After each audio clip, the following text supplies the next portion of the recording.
been asked to give a lecture at Birkbeck University, London. But while sitting in the audience for another lecture, we were told that the lecturer had cancelled.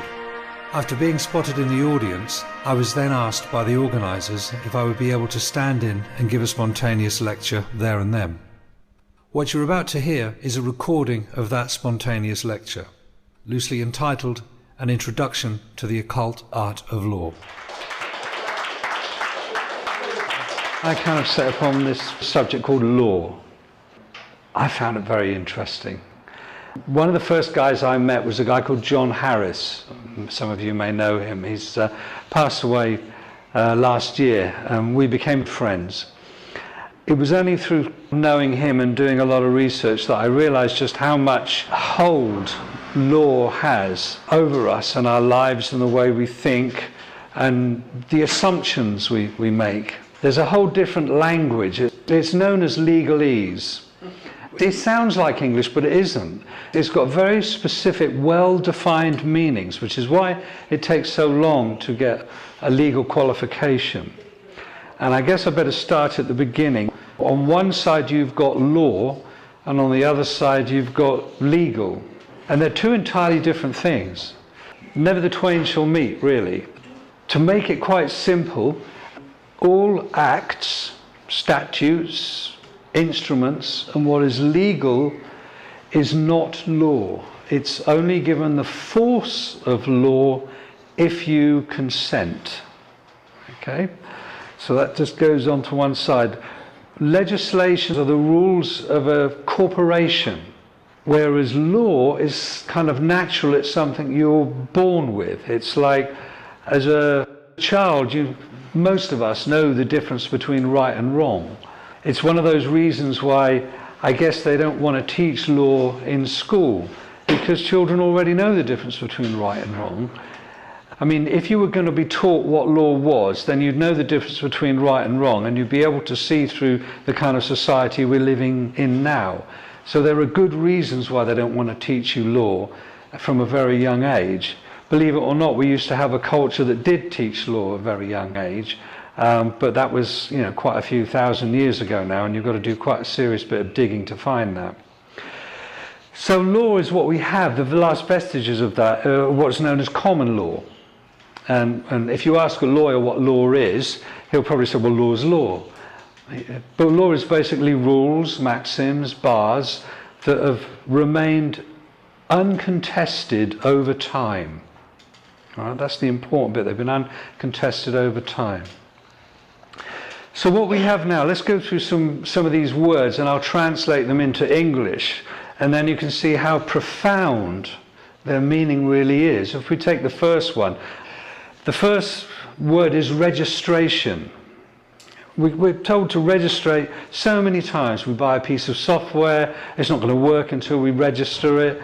Our car's registered, our children are registered, all kinds of things we're registered. This word, we're letting somebody know that we exist or something when we register to vote.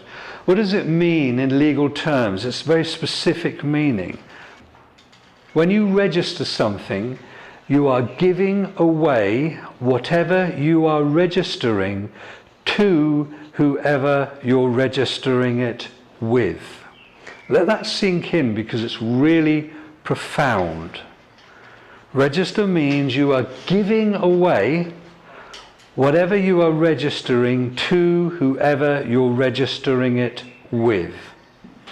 So you buy a piece of software, it doesn't work until you register it. So you register it, which means you're giving it away.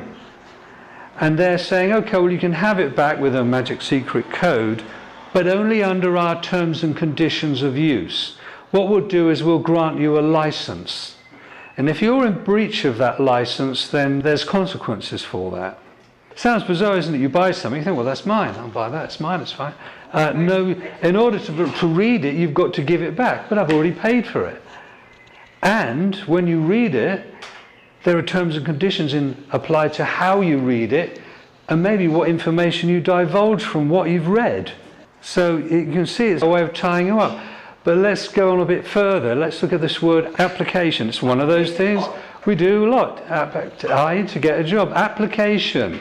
17th century translation to that, as it is today, application means you are a beggar.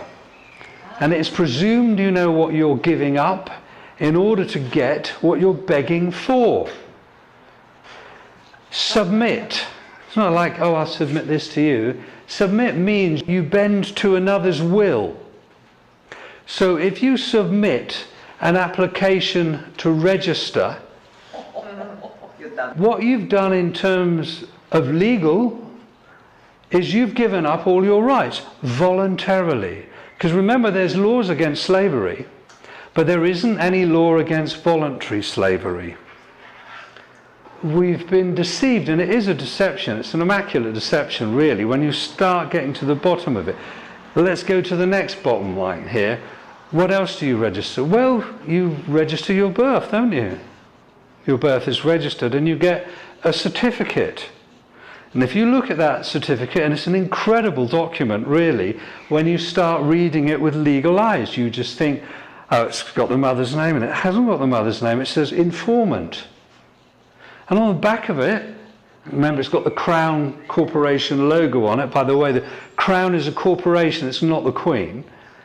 On the back of it, it says, this is not proof of identity. Well, you think how many documents are derived from that birth certificate? Your driving license, your passport, your NHS thing, all of it comes from it. So if it's not proof of identification, what does it mean legally? So you're kind of left with this conundrum. I've registered my birth, I've got this bond back. Bond. Bond is an abbreviated word. Where do you think the word bond comes from? It's really obvious. It comes from bondage. You've been registered. When you register something, you give something away. You've been given into bondage to the Crown Corporation. This is legally what it means. If you're given into bondage to the Crown Corporation, and we can prove it because there's a certificate that says that's the case, what does that mean? What's the bottom line here? Well, I'll go back to a little bit of history now. I haven't got anything behind me. But those of you who used to play Monopoly probably can remember that a pound sign used to kind of be like this, and it had two lines through it. Remember that? Yeah. And the dollar sign had kind of like this S, and it had two lines through it. So it had two lines through it. Now, the pound used to be called sterling. It was called sterling for a reason, and it was based on silver. And of course, in America, the dollar had the same two lines through it, and it was all the silver dollar. That's what it was. But in 1929, the banks owned everything. They owned absolutely everything because of a thing called the Wall Street crash, which they brought about into existence. And then they also changed things. They changed the pound sign so it had one line through it, and the dollar sign so it had one line. So they removed one line. Well, if the banks owned everything, the money in circulation then has a different value. There's something else backing it. If silver isn't backing it anymore, what is backing it? And around about the same time in 1933, a guy called Colonel House, who worked for the Rothschilds banking cartel, among other people, came up with this idea of registration. And he's quoted as saying, not 1 in a million people will work this out. Because they had to, if the banks own everything, then the country's bankrupt. They have to find a way of carrying on business and commerce, don't they? So they need something else that's backing that currency. The way that it works, and I'll give you a process, because I'm a shrink as well, but I'll give you a process. We deal with things in terms of process, because you can get lost in content, which is the detail of things.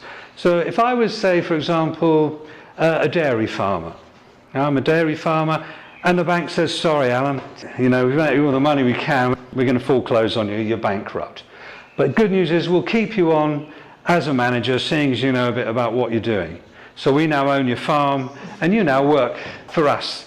But what we'll do is for every calf that's born, we'll extend you credit based on the milk and cheese and meat that it's going to produce in its lifetime. You register that calf with us, and we'll extend you credit based on the milk and cheese and meat it's going to produce in its lifetime. Well, you are the cattle. You are those courts, because when your births were registered, money, it's called a fiat currency, is put into circulation, and it's based on the wealth that you can create in your lifetime, your labour. That's basically what it is. I tend to look at that term as your sweat equity. So that's what backs currency. It's a promissory note. A promissory note is a negotiable instrument. Banks deal in negotiable instruments. It gets worse, believe you me, it gets worse. And I'm probably going a little bit too far, but I guess the point of this talk is to hopefully stimulate you guys to do your own research. So if I can throw enough stuff at you and go, what that guy said can't be true, it can't possibly be true, I'd say, I'll welcome you. Do your own research and find this out for yourself, because the more people that know this, how we're caught in this situation, the more people that have the knowledge about it, the easier it will be for us to get out of this trap. It does get worse. It gets much worse, actually, when you look at it. For example, there's a thing that goes along with the birth certificate.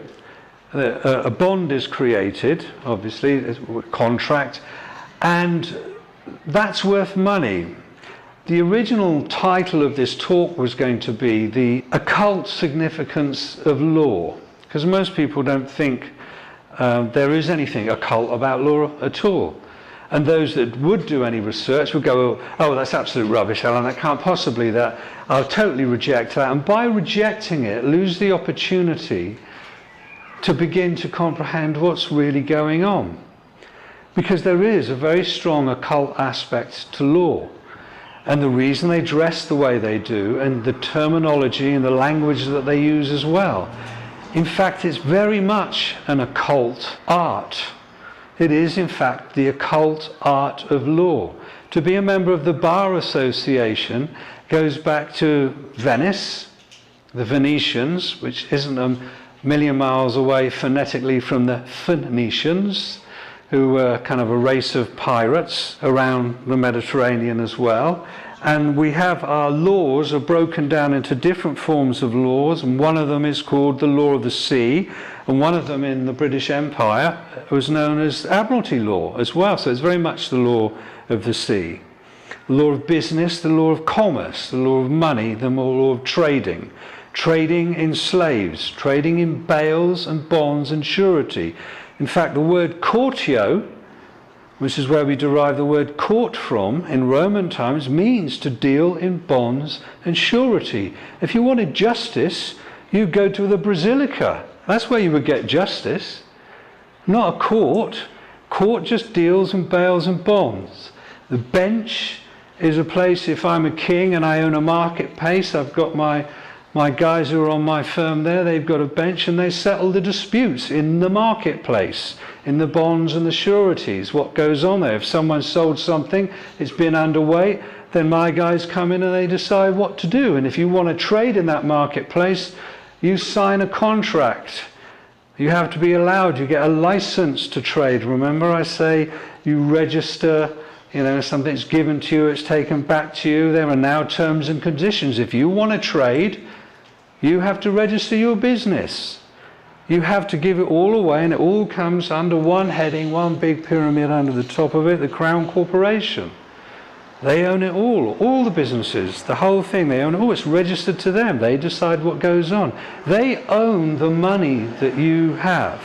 You think, this is my money in my pocket. It isn't. It's a promissory note. And your tax, some of the tax you pay, is the rent for using that. It's theirs. They own it all. It makes sense when it's explained like this. People say, I'm going to pay a tax, I'm going to keep this. And well, it's rent for their money. They own you. And the occult aspect of it is that they own your mind, your body, and believe it or not, they believe, these guys are completely off their dials, your soul. This is why they have all the gold, because gold is an immortal metal. This is why they like the precious, they like all that gold. That's why they hold it all, and that's why they circulate money. They now own everything. They have you in bondage. It's a slave slave-based society, and it's a voluntary slave-based society. You've volunteered. You've entered into a contract. So when you go, for example, it even gets worse. You're part of a, believe it or not, a death cult. The three forms of law, the first is the Uniform Commercial Code. The second is canon law, the Holy See. And the highest form of law, believe it or not, in this country is Talmudic law. Babylonian Talmudic law. Talmud. Okay, so the first form of law deals in bonds and surety and you as a slave. And as you're owned, they can do exactly what they like to you, and that's exactly what they do. They extend the credit based on the milk and cheese. All right, so you register to vote. I'm just outlining stuff here to hopefully stimulate your own research. You register to vote means you're giving away whatever you're registering to whoever you're registering it with. So what's the process here? Let's just look at the difference. What happens when you vote? You go in there and they give you a bunch of guys you can vote from, and they say to you, you've got to put an X on the box, don't they? And you follow that and you put an X on the box. Only incompetents or illiterate people sign with an X. And what you do when you register to vote, you say, I'm giving up my responsibility.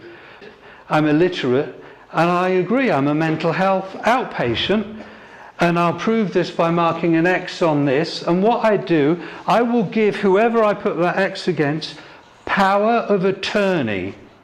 You're giving them power of attorney over your life. In other words, if you were some old guy in a mental hospital who's lost his marbles and the lawyer says he can't manage his affairs anymore, we've got to give someone power of attorney to manage all his finance, to do everything for him, and they get him to sign, and now you've given power of attorney, that person manages your life. So not only do they own you, mind, body and soul, you've now voluntarily registered and giving them power of attorney over your life. So you basically say to them, I'm a mental health outpatient, which is why you vote in a ward, because it's a giant mental asylum. You're in a ward. If you prove to them that you're an illiterate, you put the X on there, and you registered to vote, you've given away your rights, and now you've given them power of attorney. In other words, you say to them, I've let you decide what you think is best for me. If we were on a war, that's fine. I've got no say in it. And what they will do is, like, shall we say, the deranged young son who's managing has got power of attorney over his great-grandmother who's spending all the money on drugs and resources like that. He'll tell her what she wants to hear. What do these politicians do? They'll tell you what you want to hear. That's the way they're playing the game. Above a mental health outpatient, which you've proved yourself to be in their game, is the House of Commons. They're commoners. So you're less than a commoner. People come to me and they say, oh, about the Magna Carta, Alan, that gave us all the rights and all the other stuff. The Magna Carta deals with baron. Baron, French for free man. You're not free, you're a bonded slave. Magna Carta is only pertinent and has any meaning to somebody who's not a bonded slave. So you'd have to be in the House of Lords today to be able to have any power or sway with the Magna Carta as a baron, as a free man. And the House of Commons, people like David, they're less than that, and you're right down there. You've got no rights at all. You voluntarily gave them up. You're a mental health outpatient that's given away power of attorney on a regular basis to a different bunch of guys who tell you what you want to hear, and they lie to you over and over again. How much more proof can you give them that you've lost the plot? This is the way they look at it. This is the way they trick you. This is the way they deceive you. This is the way, because the way the universe works is they don't want the blame of it. They say, it's not us. Look, I'll prove it to you. Look, they signed here. This is your signature. Signature, that's another one. Signature means sign of nature. You proved yourself to be a living being, and you've made a mark on a piece of paper called a signature that proves you've got a sign of nature, because they've created a thing called a person. Person means legal fiction. Legal fiction means you become liable. All your bills are written to you in capital letters. Everything to do with money, bank, rent, commerce, everything is you in capital letters, addressed to you in capital letters. This is where you get the term capitalism from, because your life has been monetized and capitalized. As a bonded slave, you are what back that currency, and you've given them power of attorney. You've given them power. You can moan, you can whinge all you like, but they'll just say no to the universe in their magical system. Sorry, but it's not on us. You signed, you gave, that's your signature, isn't it? You voted for that, you registered it.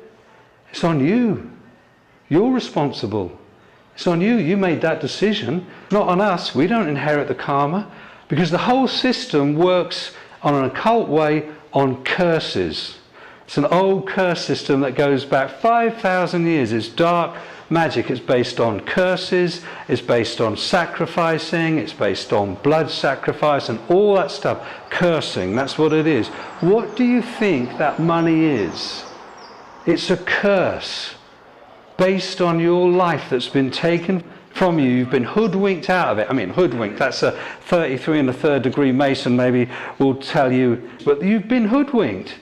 And they're lifting the veil. And what I'm telling you is part of that process. How do you think these guys get away with stuff? If I say to you, what's your name, and you give me your name, you've basically said in legalese, oh, I'll contract with you, and I'm a bondage slave. I don't have any rights. I gave them up. But if you want to think on your feet, and I'm a police officer, and I say, what's your name? And you say, what makes you think I have such a thing? Ask the question, because if you're asking, you're as king. You've got some status then, because they all work, they act, and they behave in a manner, and it's called implied right of consent. They are going to behave in a manner that suggests to them that you've all consented, and unless you rebut that consent, unless you stop that, unless you say, hold on a minute, I'm not consenting, I do not consent to this, I am not a name, I'm standing under common law. If you want a contract, I'll be happy to contract with you. My fee is £900 an hour. Do we have a contract? Yes or no? What's he going to do? I know a guy, you can find it on the YouTube thing, drunken driving. He's driving his car drunk, the police pull him over. They say, what's your name? He says, I'll be happy to accept your offer of service. My fee is £900 an hour. Right, we'll arrest you then. Because that's what they normally do. They'll kidnap you until you give them your name. If you get caught on a train and you haven't got a ticket, they'll kidnap you until you give them the name. Because they want what's a thing called joinder, which is your name and address and your birth date. Because they want your bond. They want the details of your bond. They want that for a very good reason. And I'll get back to that in a minute. So he gets arrested, he goes in there, and eventually the sergeant's there, and oh, we've got this guy, he won't give us our name, I'll put him in the cell, then he's drunk, da-da-da-da-da. They let him go the next day. You want me then? Yeah, the point is that they let him go. The reason, here's another one, there's really mind-blowing the way the whole stitch-up goes, is that bond that was created at your birth, there's a thing, it's a fancy French word, it says c'est que vie, which means for the benefit of another. It was something that was created after the Great Fire of London, when they were trying to find out all the dead people, all those people that were missing and all the other stuff. But on one side, but on the other side, they were trying to raise a new form of currency, of credit, because remember these guys, these Templars had done it before. How do you think they financed those big, nice Gothic cathedrals and all the rest of that with their money lending, international banking scams and all that? But that's another history. But in 1666, after the Fire of London, they created a c'est que vie trust. The way they work it in terms of the occult side, they say, okay, you're born, you're created by the divine. Therefore, you inherit the earth. And you inherit in abundance. If you go on the internet, you can check it out. If we lived in the whole planet, 7 billion people lived in the same population density as Paris, we'd take up less than half the size of Texas. All the rest of the space on the planet would be left there. That would be us. It would probably be crowded and horrible and all the rest of it, but that's about it. So you inherit, if you want to work it out, I took the time and trouble to do it actually. If you looked at it, you can do it online. Work out all the nice arable, usable land, not the desert this guy was trying to claim, but that's there now, divided by 7 billion people. Each one individual gets 4 areas the size of Twickenham rugby field. All right? And that's good. That's your birthright. Something you can build a house. Exactly. That's 4 Twickenham-sized bits of dirt. That's your birthright. But of course, your mother registered you. So they take that asset, don't they, off you? That's your birthright. It's taken from you straight away. But what they do is they monetize it because they monetize you and that asset. And that asset is supposedly, from some researchers, I can't confirm it, but I know there's one lady that came here, she actually managed to find it, around about £2 million. So you've got an account that you don't know anything about that's worth about £2 million in today's money. And what happens is this. When your electricity bill comes through, there's like this little check thing at the bottom, isn't there? It looks like an old-fashioned check, and it's got like 3 banks on it. Santander, National Westminster, or something like that. And it says take it to a post office, fill it out, and stamp it, and all the other stuff. Okay, here's a little secret for those who aren't hoodwinked. Every debt that you incur with a corporation is zeroed or settled, because remember, it's not real money, it's credit, in 90 days. So any registered company that have got joinder, your name and address and your birthday, can apply to the Crown and settle that debt. And what they do, and this is what's financing the corporate takeover of the planet, is they get their bills paid for twice. They get it paid by the corporation, because corporations can print their own promissory notes or bills of exchange and negotiable instruments. But what they do is they get it from the second way of funding, which is the money they put into circulation, which is your sweat equity. So they get paid from your bond account, which you don't know anything about, and they get paid by the money that you've had to go and work for, and you pay that bill off. So they get paid twice.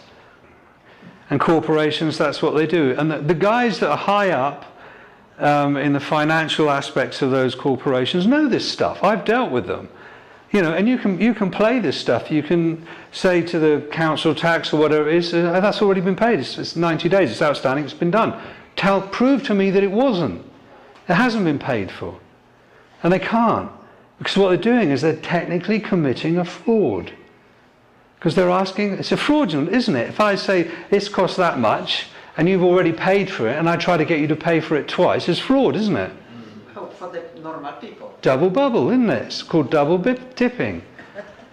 Okay, but this is all part of the system that we're living in. You've got all this stuff, all those rights, all that economic power. The corporations are playing a game. When I was a kid, it used to be called Piggy in the Middle. Corporations one side, and they've got this account, and they throw it over you, because you're down here like that, and the other one catches it. Thanks for the money, I've got that. And you don't even know you've got that account. The occult aspect of it, again, is like when you have to go to court, you're actually being invited to a dark ritual, which is why you're summoned. You're summoned to appear. Like you're some sort of ghost or a spirit, because that's what they think you are. Because that trust that's worth money, they don't tell you about it, but you could have reclaimed that within 7 years. But after 7 years, the law of salvage comes along, and the government say, okay, well, that's a wreck, well, we'll have that. So they salvage that, and they use that. So you can't get it anymore. Even though they know in the real world you're alive and flesh and blood, you know, because you've got your national insurance thing, you know, you go to the NHS, they know you're physical, you know, they'll take blood from you, all the other stuff. This occult system doesn't see it. They're off their dial, these guys. Unless we begin to see that this is what's really going on, instead of just going, oh no, this is just preposterous, absolutely preposterous. How can this possibly be the case? Unless we kind of just, you know, open up our horizons a little bit, honesty, open-mindedness and willingness, and go, okay, well, I'll entertain this for a while. I'll do a bit of research and see if there's anything what this crazy guy was talking about. Do it yourself. Check it all out. You're summoned to appear in a court. Why are you summoned? Because as far as they're concerned, you didn't collect that account within 7 years. So there, you're presumed dead. So if there's any liability, then they have to summon you, because that's what you are. You're a spirit. I know it sounds absolutely barking, raving mad, doesn't it? But this is the way they do it. Because the way these guys work is, and they've had many, many years to do this, they know if they can control your mind, then your body will follow. And they will use all manner of things. Just round the corner from here, there's a thing called the Tavistock Institute. Those of you that do a bit of research or do a bit of shrinky stuff like me, no, it really does some good work, but it's got some extremely dark aspects to it. And its whole founding is extremely dark. It's about mind manipulation. And really, when you start realizing how you're controlled in this system, they don't mind what religion you believe in. There is only one religion, and that's the religion of money, and they want you to believe in that more than anything else. That's what they're selling you, is that religion. You can go one day a week if you like to your church or whatever it is you go to and feel good about yourself. That's great, because as long as you go back the extra 5 days and you work, because that's your worth, that's your offering. You are handing over your will and your life to the god money. And for those people who don't know it yet, the word mortgage comes from la mort, death grip. Death grip, that's where it comes from. You buy one house, you have to 6. By the time you pay the last installment, your life is finished. Seeing as you brought up the mortgage thing, say you decide you're going to buy a house in London, so you need £1 million at least, won't you, to buy a house in London. So you go in there, you go to the bank, and the bankers are the high priests of Baal. That's right, yeah. All right, God money. They're the high priests. And they sit you down and go, oh, you want to borrow some money? Well, the first thing they want to know is they're putting a scam on you is, what's your sweat equity worth? What do you earn as a slave? How much are you worth as a slave? That's it, first question. So the first thing they do is they'll say, okay, we'll get you to sign this. And what they do is they get you to sign, remember, sign of nature, a promissory note. And they've got your name and they've got your address. So they take that promissory note and they put it in an account and they, out of thin air, create £1 million.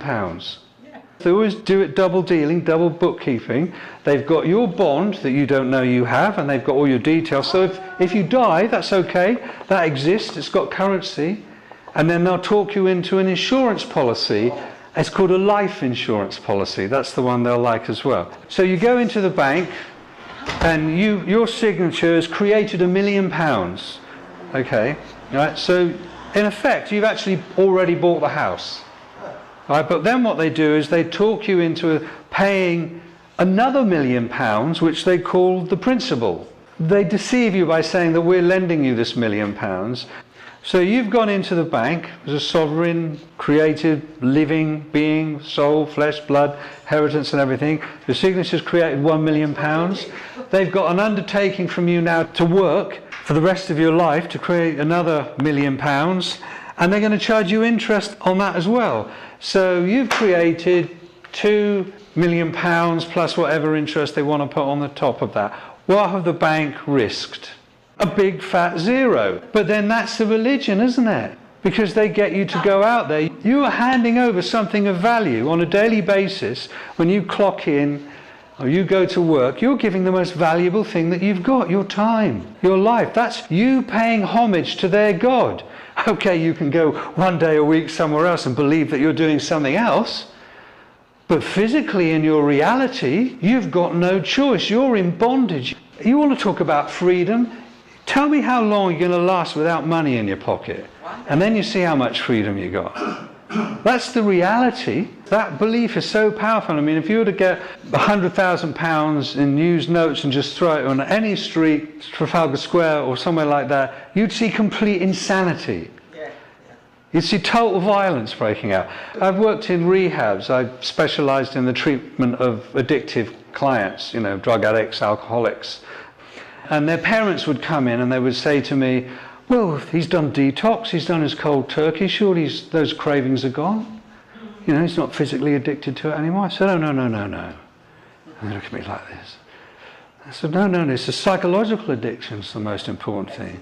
I said, they're addicted to a mood and mind-altering substance. And they said, well, we don't understand, you know, as long as he doesn't drink anymore, as long as he doesn't do any more heroin, he'll be fine. You know, that's what changes his mood and his mind. And I say, okay, here's a table. I'll put a wee baggie, a smack, some brown on the corner there, bit of coke, bit of marijuana, bit of nice grass, nice sticky bud, say, something like that would be nice. Some bottles of Moet Chandon, eh? Some Nuit Saint-Georges, a few bottles of Rioja. All right, if you want, a couple of tins of Tennant's, or special brew. What would you like? And they go, oh no, we're not really interested in anything. I said, I'll tell you what, I'll put £5 in used 20s. Oh, that would be nice. How would that make you feel? And they go, oh yeah, that makes me feel great. I said, okay, all these other substances, if you imbibe them, there's a chemical reason that's going to change your mood and your mind. But you're telling me this printed paper is going to make you happy? Is going to change your mood and your mind? Watch them on the game shows when they win something. Watch them with the gambling. Watch them. That's a mood and mind altering substance that's more powerful than all the other ones on the table. Because all the other ones on the table, you can get rid of that addiction. You don't have to be addicted to that. There's ways around that addiction. But that other addiction, that psychological addiction, you try getting along without that one. Even if you want to, even if you try not to. It's probably the hardest addiction that there is. Exactly. So that's what you're kind of dealing with in terms of the mind programming and the addiction. Now it sounds really dark and gloomy and all the rest of it, but there is a solution, and really the solution is always been there. And this is probably why it's going to sound a bit cheesy and corny. The solution is a thing called a spiritual program. Is to reclaim your soul, your sense of value, your sense of worth. You know, and there are plenty of spiritual programs out there that don't demand you give them shed loads of money and all the other stuff.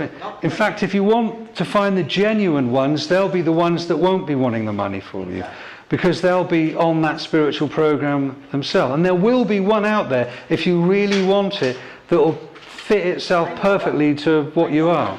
I know one.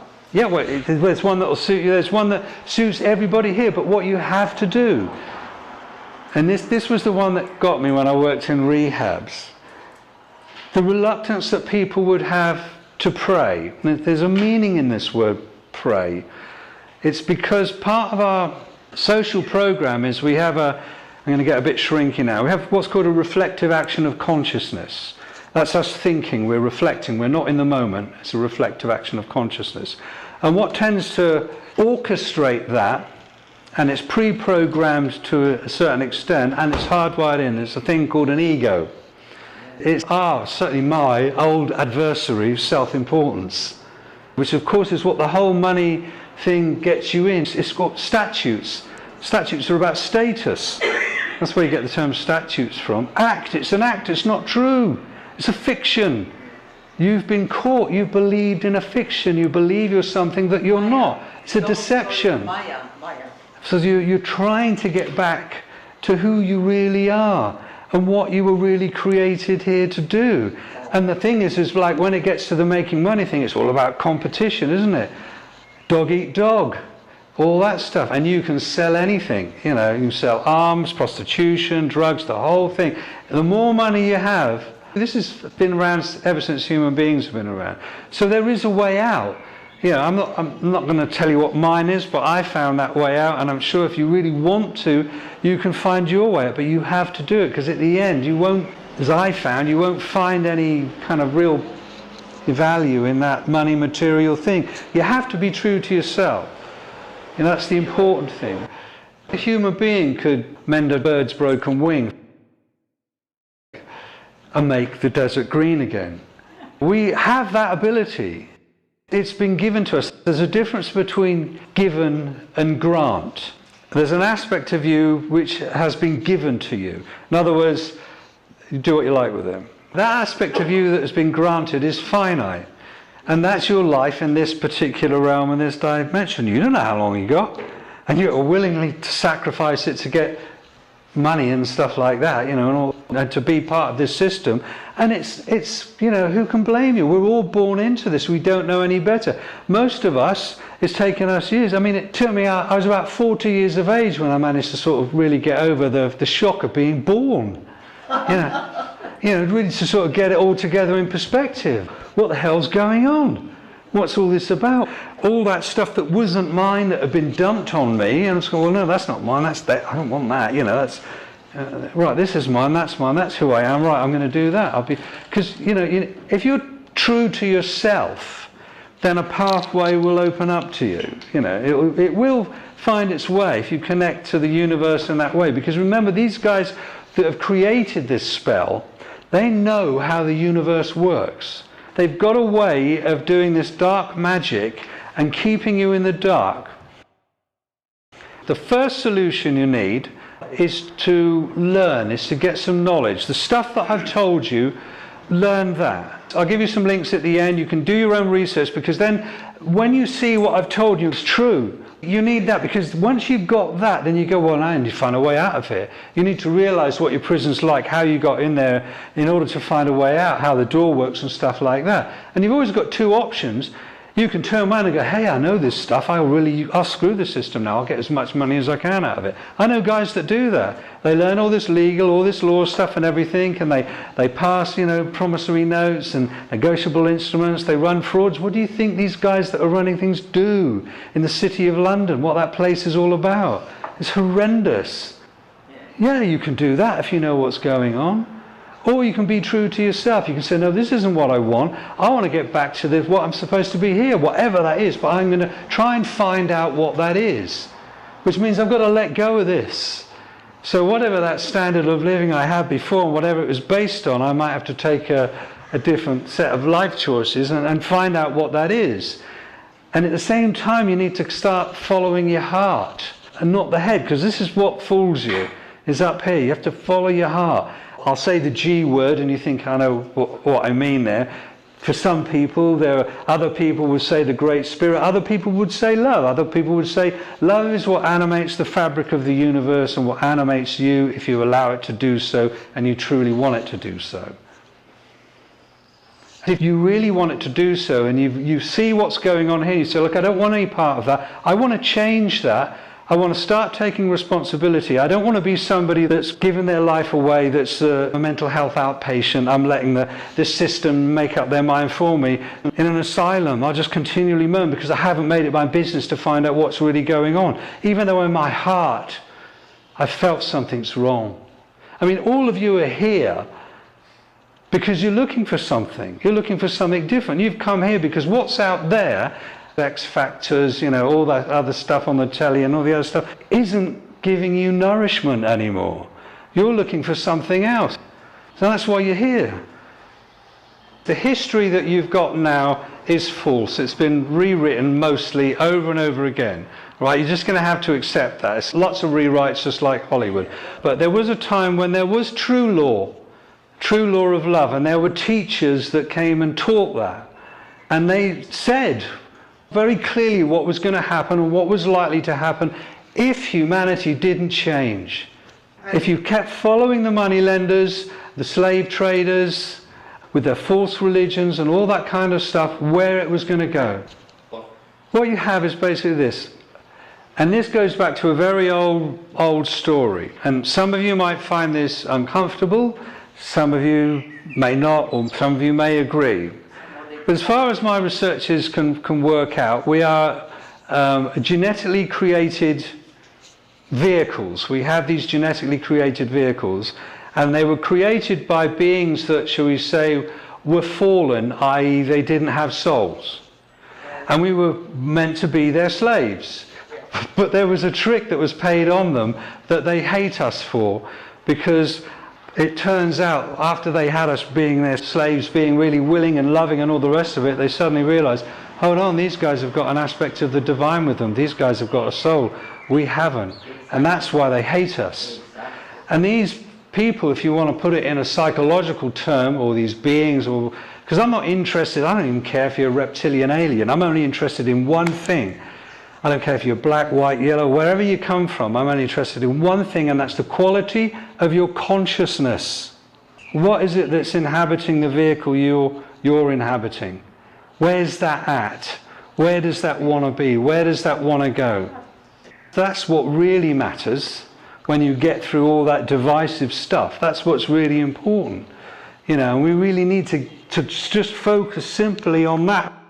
I met this lovely girl today, young, beautiful, chatty girl. She was Greenpeace.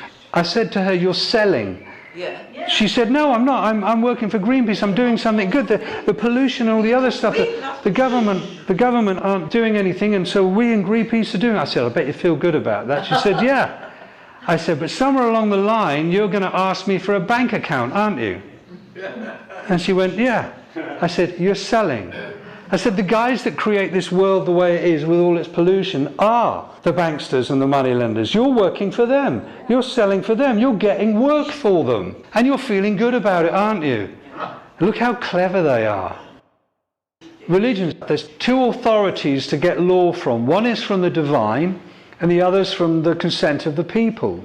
God made us the trustee, and we've got the consent of the people because nobody's arguing with us. Therefore, what we say goes. And if you don't, we can use force to stop you. You don't have to consent. Even Theresa May says we have a police force in this country. We are policed by consent. Let me just go through this very quickly. There's two things to a police constable. That's two things. Police, the term police comes from policy. The policy man is enforcing the policies of the Crown Corporation, of which you are a citizen, which means worker, which means slave, and you've handed your will and your life over to that. Constable is something completely different. A constable has sworn an oath, which means he's in his honour, to prevent a breach of the peace. That's all he's there for. So he's got two roles. Now, if you say to them, "I don't recognise you as a policy enforcement officer, but I do recognise you as a constable, and you will honour your oath." If you refuse to honour your oath, then under common law, you've committed perjury. That's a common law offence. If you swear an oath and you go back on that oath, that's a common law offence. If he insists, after you've rebutted that and said you don't want to do it, and you haven't given a name and address or anything like that, or contracted, and he still insists to fine you, because you can't fine even under English law, you have to have a court de jure, a jury as well, he still does that. He's then committed fraud, which is another common law offence. The maximum penalties for perjuries, I believe, is 25 years, and fraud is 25 years as well. Those are common law offences, and he's sworn an oath to uphold those. So if you go along to the police station and say to the sergeant, "I have not contracted with this guy, the proof that I haven't contracted is he hasn't got my name and address." Do you want to add kidnap to that? Because he's committed perjury, he's attempted to commit fraud. Are you going to kidnap me until I give you something that isn't my property? Because that name isn't my property. In other words, you're asking me to give you something that isn't my property. As a police officer, do you think that's a good thing to do? Well, I'll wind up. My intention was to stimulate you guys to do some research. I hope that's what you've done.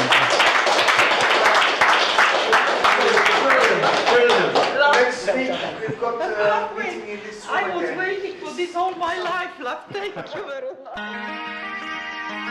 much.